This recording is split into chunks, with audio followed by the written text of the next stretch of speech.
Hi everyone, Arglefump here with my wife. We're talking about, I don't know what number this book is. It's Disney Twisted Tales as Old as Time. It's based on the Beauty and the Beast. It's got 3 parts. Part 1 wasn't very good. Part 2 was decent, and then Part 3 was the great part, which had all the dark and twisted stuff that, I was expecting. So why was part 1 lame? So part 1 and like half of part 2 was kind of lame because it did a thing some of these other books in the series did, where every other chapter is basically the movie with no changes. Like they maybe switched up a little bit of dialogue, but half the book is just flat out movie, no changes, and that was just kind of blah. So part 1. They supplemented the scenes from the movie with scenes from 20 years ago about Belle's parents falling in love, and that seems totally unrelated and completely irrelevant to the story. I didn't like that. Yeah, poor Maurice though. He, crazy old Maurice, the crazy inventor guy. He just seemed like he had like undiagnosed autism because he never understood what people were saying, or he could never express his emotions or feelings. So it was really like a one-sided romance in that Rosalind, that was the mom's name. She was basically just pursuing him the whole time, and he wasn't smart enough to be able to put up a fight. Not like he wanted to put up a fight anyway because he liked her. But the big twist here, there are 2 big twists, but the title big twist is like, what if Belle's mother was the enchantress who cursed the beast? Oh, that would be weird. So Belle's mom is the most powerful enchantress in the world, and this is their... And she falls for Maurice? Yeah, who has no magic powers. So unreal. They didn't think this story line through, did they? Oh... What made Maurice so special for this lady? He wants to examine and build steam engines, I guess. Really? And that's it? That's his whole charm over this enchantress? Not because he liked her when she was ugly. See, that would actually be kind of cool if he pretended to be ugly, that would work, and he was super awesome to her, unlike the Beast, and so she fell in love with him. See, that would be cool. That would mirror the Beauty and the Beast stuff, yeah. That would be cool, but they didn't do that, did they? No. They did not. Instead, it goes for, this is the only kingdom this kingdom on the side of France where all the magical creatures live, like goblins and stuff like that. And then it just becomes, the humans are so terrible. It just becomes like I guess a morality story on the evils of discrimination, because all the humans are like hurting the magic people and kicking them out of the kingdom, and a lot of them are just disappearing, where it's insinuated like half of them got killed or maybe half of them ran away and stuff like that. Prejudice and discrimination. Mm-hmm. And Belle's mom spends a lot of time having righteous indignation about that, and I mean it's okay, but at the same time she's the most powerful sorceress in the world. So she has this righteous, but then she chooses, like, instead of to ignore this guy's petty slight against her for looking ugly, he decides to go all like hobgoblin on him when she has all this other stuff to go on. That seems really silly. It's a little bit more like that. Like, the former king and queen were so terrible, and they basically started this war trying to cause a genocide against all the magical creatures, and she takes it out on their kid. Basically, on some like hopped up sort of thing that was ridiculous. So it really had nothing to do with his morality. It really had everything to do with his parents. Is what it was really like. It's sort of like a revenge plot against his parents, really. And so that's why she cursed him to be a beast and, like, cursed everybody in the castle. So the second part, moving on to the second part, is Belle in the castle, and something which could have been a really cool plot twist. I think this was a big twist, but it ended up being nothing, was that when Belle first sees the flower, like, she touches it and destroys it. So now it's been destroyed, completely on her first night there. Wow. And now he's a beast forever. But he's a beast forever, and like these spider webs cover the entire castle so nobody can leave.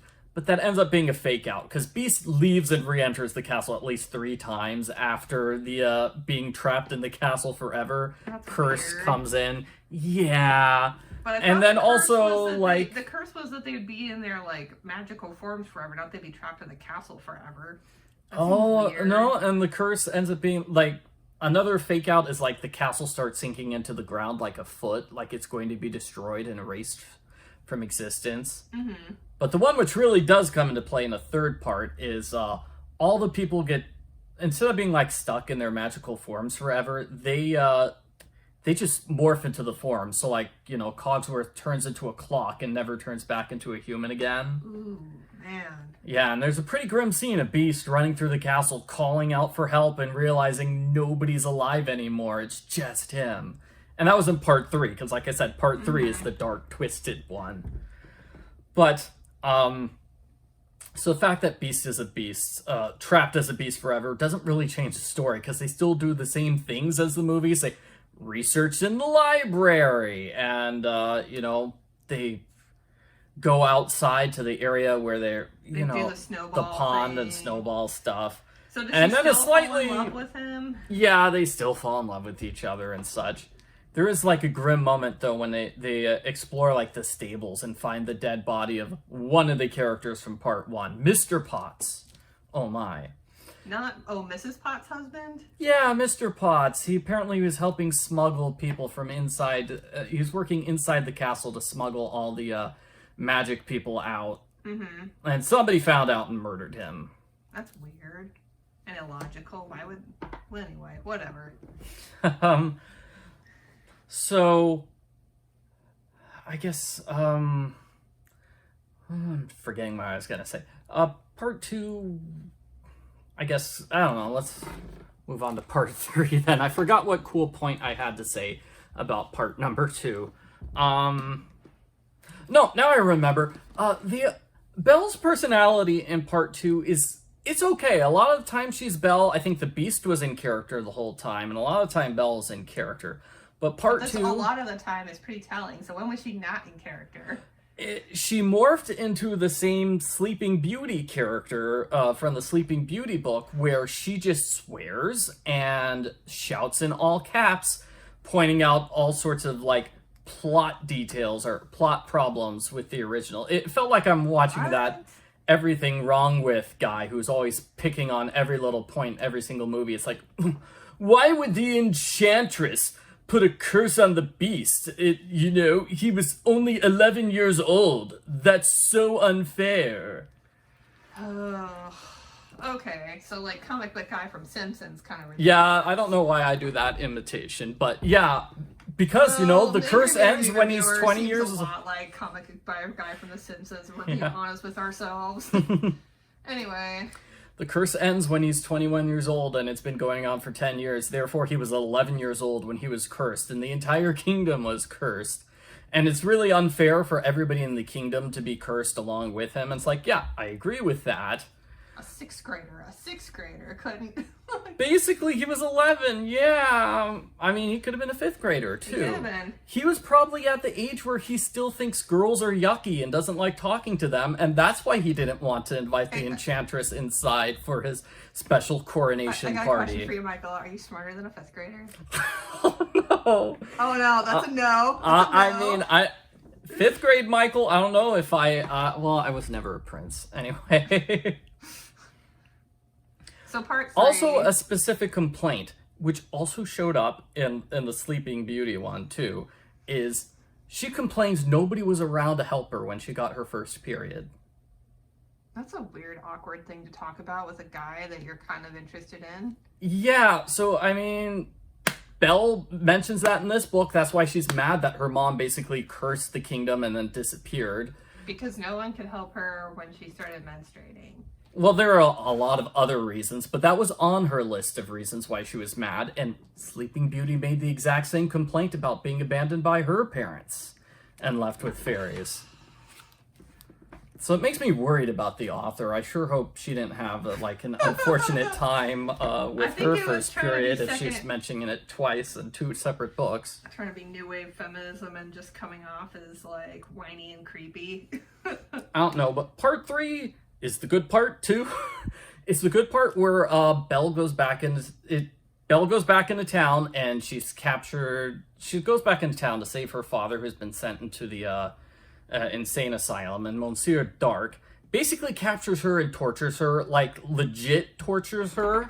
It's like when the people, the beast show. Gaston, who captures and tortures her? The guy who runs the asylum, not Gaston. Oh, okay. So he captures Belle. Okay. Yeah, it turns out he's the secret villain.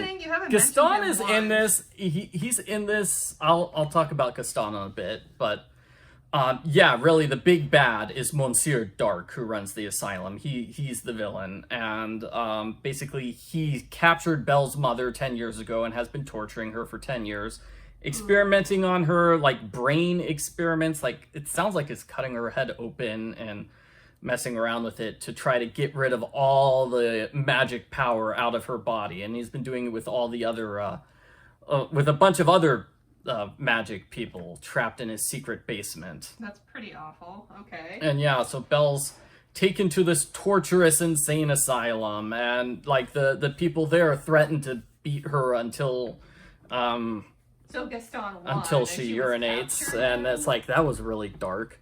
So no, what happens is the beast figures out what's up with Belle, because of that magic mirror. And basically he goes to town and begs them to help save Belle. And it's really tough for the beast because his instinct is to be evil and just immediately attack.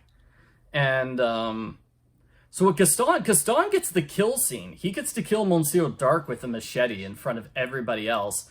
And surprisingly, the villagers were really horrified by that action. Oh, he also burned down the bookstore because he's Gaston. So the villagers were really horrified with Gaston, and now he's a pariah now. But I thought it was a little odd that he does kill the big bad villain, and everybody knows Dark is a torturing villain who's been faking, pretending people are insane just so he could capture them and torture them. Yeah. And the book sort of ends with a happy ending because, Belle gets to rescue her mom, and now her family's reunited, and it seems like she and Beast are about to embark on a worldwide tour to find more fairies so they can get enough magic power to turn Beast back into a human. Oh, okay. Because Belle's mom uses the last of her magic to bring everybody from the castle back to life, because that's what Beast wants done first. He says, I need to be made last. And that was a noble sacrifice for him. That's pretty good. Yeah. All right, so what's the score on this one? Oh, 6 or 7 out of 10, like I said. That's generous. Yeah, I'd say a 6 out of 10. I think that's how the math works out. When I really like part 3, I'm like, and like I said, part 1, but part 2 is pretty decent. So the math works out like that. So it loses like a third points or however many. Anyway, thanks for watching our review. Check out our other reviews of the other Twisted Tales books. Alrighty. Bye. Bye.